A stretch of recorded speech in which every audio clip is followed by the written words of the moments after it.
Welcome back. In this episode we are going to take a look at horror in Dungeons and Dragons and RPGs in general, where we can learn stuff from current modules. It could be movies, it could be TV, any kind of media, books. We will be getting into all of that, some of my favourites to draw inspiration from, and the best ways you can scare your players. Question for this episode: drop in the comments below your best horror sessions you've done, how you introduced it, which villains you used, which creatures, monsters. Let us know in the comments, because that is always the best part of these videos, reading your replies.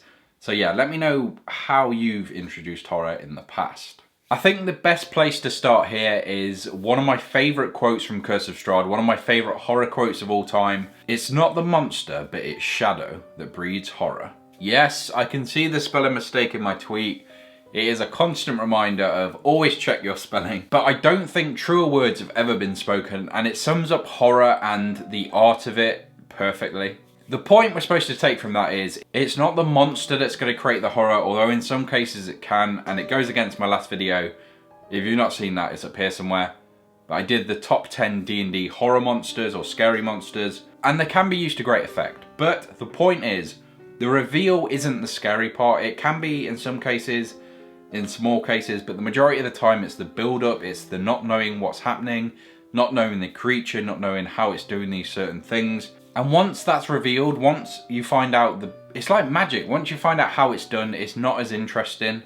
And that is the same for horror. It's all about the early game. It's the lurking in the shadows, mysteriously pulling strings in the background, and the thought of whatever it is doing this appearing at any time, anywhere. That's what true horror is. So let's delve a little deeper into that. The unknown. It's something you can use to drive your players mad and truly delve into the madness of horror and how it can play with your mind, and it starts to create that sense of unease and nerve. I think the best way we can discuss this in slightly more depth is take a classic horror movie or a popular horror movie and sort of pick it apart and take a look a little more in depth on how horror truly works. Two of my favourite horror movies of all time is The Thing and Jaws. So we're going to take those, which are two very different but similar movies in some ways, and we're going to break them apart and see how the horror works in those. Jaws, whilst not something we can apply to our games directly unless you're running something like Ghost of Saltmarsh,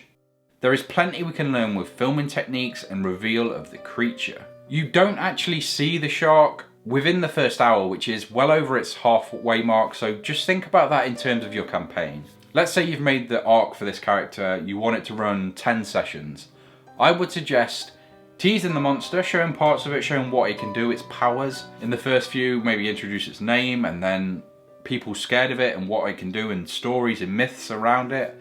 And then around the 5th or 6th, maybe you can show the whole thing. I wouldn't say get into a fight or anything. Maybe it does attack them, maybe it escapes. That's what Curse of Strahd does very well. You can actually engage the monster earlier than you would, so it does add that threat. It shows how powerful it is, but then he's gone, he's disappeared.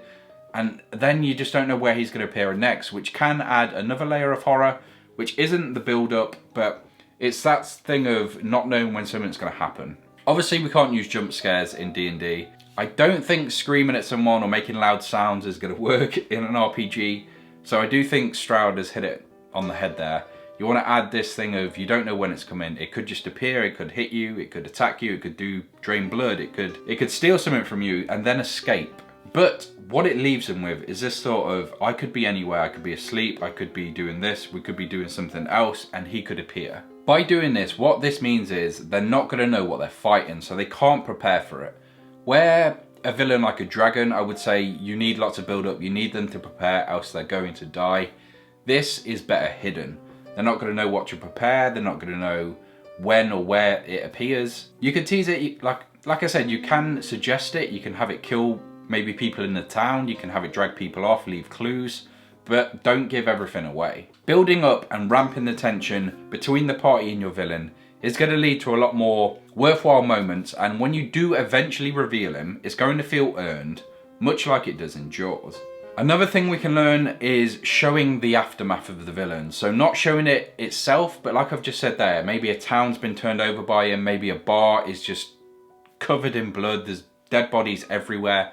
just showing the impact of what it can do. Maybe there's talks of it dragging people off enslaved, so it gives some idea it could be an aboleth or something else. You want to leave these hints so they could work it out if they go the extra mile, they go investigating and hunting this creature. But yeah, you just want to drop little hints. So like in Jaws, they find the boat underground and they find the body, and obviously there's the jump scare with the head, which I jumped out my skin when I saw this recently. I hadn't watched Jaws for ages. I was watching it in a cinema and yeah, it was not good. I mean, the cinema experience was incredible. Cinema in the Woods, which is, I would say, the best cinema of all time. I basically watched the movie and then I went for a swim afterwards, which, I'll be honest, there was loads of people around, it was a swimming pool. I wasn't going to worry about it, but it's an interesting way to see a film, we should say. I don't know why I clarified that. I guess I don't want you to think I'm old enough to have seen Jaws in the cinema. I mean, I'm still cool. Cue the Dr. Evil gif. I'm with it. I'm hip. Where was I? The boat scene. Okay, yeah, basically you want to set a scene. You want to set...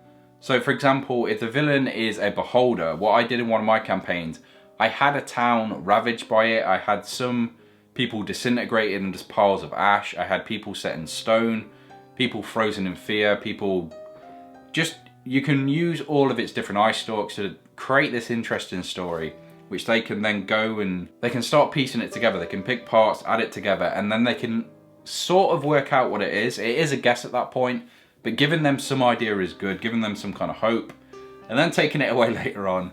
But that's a really interesting way of introducing your villain. The other movie I chose was The Thing. Now, like I said, there are some similarities, but in this would be better for a villain like a doppelganger or a Rakshasa or something like that that can... Or actually, it would be good for an Oblex, because that can sort of create versions of you.